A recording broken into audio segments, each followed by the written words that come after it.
નમસ્કાર મિત્રો સ્વાગત છે તમારું અમારી યુટ્યુબ ચેનલમાં। આજની વિડીયોમાં વાત કરીશું દેશ અને દુનિયાના સુપરફાસ્ટ સમાચારની।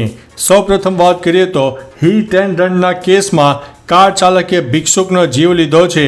વડોદરામાં કાશી વિશ્વનાથ મંદિર પાસે કાર ચાલક હિટ એન્ડ રન કરીને ફરાર થઈ ગયો છે। ચાલકે પૂરપાટ ઝડપે કાર ચલાવી અને ફૂટપાથ પર ચડાવી દીધી હતી, જેમાં એક ભિક્ષુકનું મોત થયું છે, જેમાં કાર ચાલક સ્થળ છોડીને નાસી છૂટ્યો છે।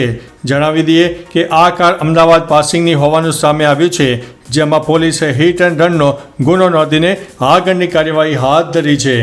મિત્રો, અન્ય મહત્વના સમાચારની વાત કરીએ તો 500 અને 1000ની કુલ 75 લાખની બંધ નોટો સાથે 2 શખ્સની ધરપકડ કરવામાં આવી છે।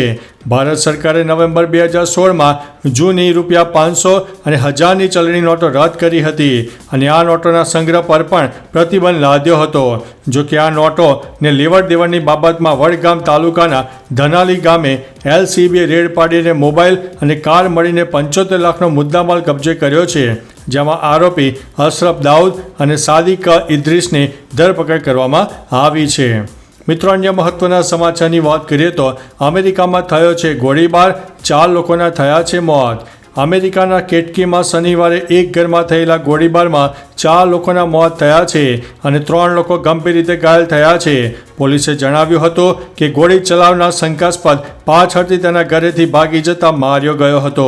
પોલીસે શંકાસ્પદ હુમલાખોરનો કારનો પીછો કર્યો, જે બાદ શંકાસ્પદની કાર ખાડામાં પડતા તેનું મોત થઈ ગયું છે। આ વ્યક્તિ 20 વર્ષનો હતો, જેને પાર્ટીમાં આમંત્રણ આપવામાં નહોતું આવ્યું। મિત્રો, અન્ય મહત્વના સમાચારની વાત કરીએ તો રથયાત્રામાં 4 લોકો બેભાન થઈને ઢળી પડ્યા હતા।